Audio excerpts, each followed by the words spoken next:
P T I دعویٰ کر رہی ہے کہ خوف اور دہشت کے ذریعے ان پر موجودہ حکومت کو قبول کرنے کے لیے دباؤ ڈالا جا رہا ہے. ایک طرف کہہ رہے ہیں امریکی سازش اب بھی جاری ہے, دوسری طرف ادارے میں بغاوت کی کوشش پر ایکشن کو بھی دباؤ ڈالنے کا, الیکشن کمیشن کے اوپر دباؤ ڈالنے کا طریقہ بھی کہتے ہیں. یعنی پھر سے ادارے کو نشانہ بنانے کے لیے نیا بیانیہ گڑا جا رہا ہے. دوسری طرف شہباز گل کے موبائل کی برآمدگی کے لیے ان کے ڈرائیور کے گھر پر چھاپا مارا گیا ہے, وہ تو ہاتھ نہیں آئے. پولیس نے ان کی اہلیہ اور اس کے سالے کو گرفتار کر لیا ہے. خاتون کو جوڈیشل جبکہ ان کے بھائی کو جسمانی ریمانڈ پر دے دیا گیا ہے. اس درمیان جو 10 سے 12 ماہ کی معصوم بچی ہے نا, اس کو ماں سے دور رکھا گیا ہے. یہاں تک کہ صبح بھی پولیس نے ملنے کا موقع نہیں دیا تو عدالت کو حکم جاری کرنا پڑا. حکومت کو اس حد تک تو نہیں جانا چاہیے ویسے, اور متعلقہ اہلکاروں کی سخت سرزنش بھی ہونی چاہیے, لیکن یہاں ایک اور شخص کے ساتھ بہت برا ہوا ہے. سیاسی مخالفین کے خلاف بدزبانی کے تقریباً ہی تمام ریکارڈ توڑنے والے شہباز گل کو تحریک انصاف نے وفا کا کیسا سلا دیا ہے. وہ جو مخالفین کی عدالتی پیشیوں پر خوشی سے پھولے نہیں سماتا تھا, اس کی اپنی پیشی پر کوئی پارٹی رہنما ساتھ نہیں آیا, نہ ہی کوئی کارکن آیا. جو مخالفین کو دانا پانی بند کرنے کی دھمکیاں دیا کرتا تھا 2 روز سے حوالات میں, لیکن کسی نے آ کر حال تک نہیں پوچھا. شاید اسی لیے کہتے ہیں کہ سیاست مفاد کا کھیل ہے, اس کے سینے میں دل نہیں ہوتا. تحریک انصاف ناظرین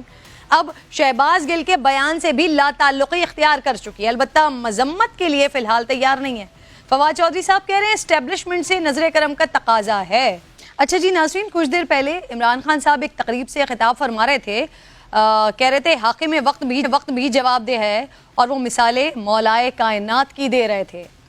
لیکن خان صاحب جو سبق قوم کو پڑھاتے ہیں وہ اپنے ساتھیوں کو, اپنے پیارے کارکنان کو نہیں سکھاتے, نہیں سمجھاتے.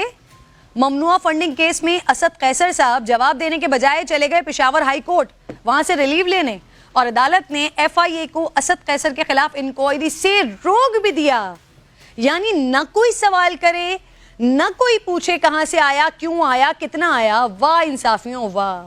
پھر کہتے ہیں 2 نہیں 1 پاکستان. ویسے تحریک انصاف کے اپنے لیے اصول بڑے نرالے ہوتے ہیں. لاہور میں پی ٹی آئی کے جلسے کے لیے کروڑوں روپے کی آسٹرو ٹرف اکھاڑ دی گئی ہے. سوشل میڈیا پر تنقید کے بعد پنجاب حکومت نے موقف دیا ہے کہ آسٹرو ٹرف ایکسپائر ہو چکی تھی. اب یہ تو سارے کے سارے گراؤنڈز ہیں, اور پچھلے 3 مہینوں میں عمران خان صاحب بہت زیادہ پورے پاکستانی عوام کو یہ کہتے رہے ہیں کہ جی یہ امریکہ کی سازش, امریکہ نے سازش کی, 20 25 کروڑ میں لوگوں کو خریدا گیا, اور پھر تمام 14 لوگوں نے مل کر ان کی حکومت گرا دی. اب ذرا سنیں, اب جو میں آپ کو مزے کی چیز بتانے والی ہوں نا, وہ ذرا غور سے سنیں. ہوا کیا ہے, عمران خان صاحب نے ابھی امریکی سفیر سے رابطہ کیا ہے, اور جو رابطہ ہوا ہے نا وہ ذرا غور سے سنیے گا. یہ ٹیلی فونک گفتگو سب کے درمیان بیٹھ کر نہیں ہوئی ہے, ایک تنہائی کا مقام فراہم کیا گیا ہے. وہاں گئے ہیں خان صاحب, اور وہاں جا کر پھر کافی دیر تک امریکی سفیر سے بات ہوئی ہے, اور وہاں پر عمران خان صاحب کہہ رہے ہیں کہ جو پاکستانی عوام ہے نا, جو ڈونلڈ لو نے بات کی, ان کا جو سائفر تھا اس کو امریکی حکومت کا موقف سمجھا گیا, تو اس وجہ سے پاکستانی عوام میں بڑا غم و غصہ ہے. خان صاحب اگر رابطہ کر ہی رہے تھے تو سچ بات کر دیتے کہ پاکستانی عوام کو نہیں پتا تھا. یہ تو آپ نے پاکستانی عوام کے ذہنوں میں ڈالا ہے کہ یہ امریکہ کی سازش تھی, یہ ڈونلڈ لو کا کوئی اس طرح کا بیان تھا. عامر ضیاء صاحب مجھے جوائن کر چکے ہیں اس وقت, میں آپ کو خوش آمدید کہتی ہوں. پورے پاکستان میں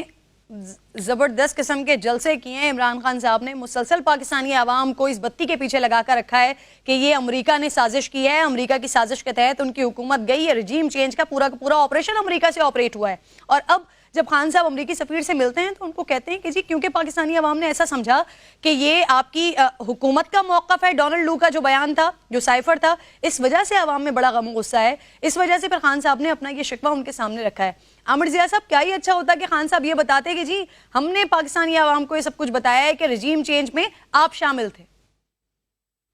لیکن بات یہ ہوتی ہے کہ دو زاویے ہیں اس چیز کو دیکھنے کے. ایک تو جو لوگ تنقید کریں کہ جی عمران خان صاحب نے امریکہ کے اوپر اتنے اعتراضات کیے, اور اس کے بعد ان کی جو صوبائی حکومت ہے انہوں نے خوش آمدید کا امریکی سفیر کو, پھر خود ان سے بات ہوئی نہیں ہوئی عمران خان سے. یہ ایک زاویہ کہ جناب اس میں ان کی ڈبل ٹاک ہے. دوسرا زاویہ یہ ہے کہ جناب امریکہ جو ہے دنیا کا اہم ترین ممالک میں سے ایک ہے, بلکہ اہم ترین ہے اور سپر پاور ہے. تو اس میں کہتے ہیں نا کہ شکوہ شکایت بھی چلے گی, احتجاج بھی چلے گا, لیکن اس کے ساتھ ساتھ گفتگو کے دروازے بھی بند نہیں ہوں گے, بات چیت بھی ہوگی. تو میرے خیال میں جو پولیٹیکل پارٹی اس بات کا نظریں جمائے بیٹھی کہ کل کو دوبارہ اقتدار میں آ سکتی ہے, ان کی خواہش ہے دل میں, تو پھر وہ میرے خیال میں جو انہوں نے سیکنڈ آپشن اپنایا کہ جہاں پر انہوں نے ان کو خوش آمدید کہا خیبر پختونخوا میں پی ٹی آئی کی حکومت نے، اور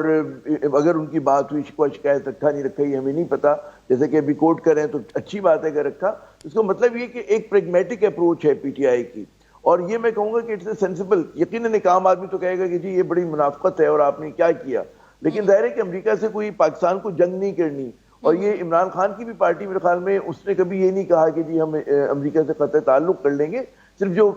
جس بات پہ سٹریس دیا جاتا رہا وہ یہ کہ جی ہمارے معاملات میں، اندرونی معاملات میں مداخلت نہیں ہونی چاہیے، اور پاکستان جو ہے اپنی خارجہ پالیسی کو آزاد رکھ سکے، تو یہ جو خواہش ہے میرے خیال میں ہر سیاسی جماعت میں ہونی چاہیے اور ہر پاکستانی میں ہونی چاہیے کہ تعلقات سب سے ہمارے اچھے ہوں لیکن مداخلت نہ ہو رہی ہو۔ جی تو عامر صاحب، یہ مداخلت والی جو بات ہے، یہ پورے پاکستان میں اس کا ایک نیریٹو بلڈ کرنا، دوسری سیاسی جماعتوں کو اس پر تنقید کرنا کہ ہم کیا کوئی غلام ہیں، یہ تو جن سے آپ کی ملاقات ہوئی پھر ان کے سامنے اپنا یہ بڑا کلیئر نیریٹو رکھنا چاہیے تھا نا، کہ ٹھیک ہے آپ سے اچھے تعلقات چاہتے ہیں لیکن غلامی قبول نہیں کریں گے، انٹرفیرنس پسند نہیں ہے ہمیں، تو سر وہاں پر تو کہہ رہے ہیں کہ عوام میں غم و غصہ ہے۔ آپ کی جو وزن ہے آپ کی بات میں، اور یہ یقین بات ہے کہ ایک تو امریکیوں کو یہ جو احتجاج ہے اور پی ٹی آئی کا جو موقف ہے وہ تو ملاقات کے بغیر بھی پہنچ چکا، کیونکہ عمران خان ظاہر ایک اہم ترین لیڈر ہے پاکستان کے، ہر تقریر میں اگر وہ شکوہ شکایت کر رہے ہیں، احتجاج کر رہے ہیں، تو ظاہر امریکیوں کی ہر چیز پہ پلس پہ بالکل کہتے ہیں نا انگلیاں ہوتی ہیں ہماری نفس کے اوپر، یہاں پر ان کے لوگ تعینات ہوتے ہیں، تو انہیں پتہ ہے کہ ان کا موقف کیا ہے، اور جب میٹنگ ہوئی ہوگی میں پریزیوم یہ کرتا ہوں کہ پھر ظاہر ہے کہ اگر آپ نے اتنی بلند ترین سطح پہ احتجاج کیا، ہائیسٹ لیول پہ، تو یقیناً آپ کو وہ موقف رکھنا بھی چاہیے اور یہ سمجھانا چاہیے کہ جی پاکستان جیسے ممالک اہم ممالک ہیں اور ہم لوگوں کو کیا نقصانات ہوئے ہیں جب ہم نے دوسروں کی جنگ میں گئے ہیں، اور پاکستان کے اندر جو ہے ایگزیکٹلی عامر صاحب، آپ کی پہلی بات بالکل درست ہے سر، کہ ایک سینسیبل موو ہے پی ٹی آئی کا، لیکن دوسری طرف جب آپ عوام کی بات کرتے ہیں، عوام کی طاقت کی بات کرتے ہیں، تو عوام کو اس بات سے اس وقت بڑا دھچکا پہنچے گا کہ پچھلے 3-4 مہینوں سے عمران خان صاحب کہتے رہے کہ میری حکومت کو اس وجہ سے ہٹا دیا گیا کہ میں امریکہ کی سازش کا شکار ہو گیا، اور پھر خود ہی ان کے ساتھ جا کر بیٹھ گئے، ان سے ملاقاتیں کر رہے ہیں اور ان کو بتا رہے ہیں کہ جی ہم اچھے تعلقات چاہ رہے ہیں، تو پاکستانی عوام کو تو سر اس سے دھچکا لگے گا۔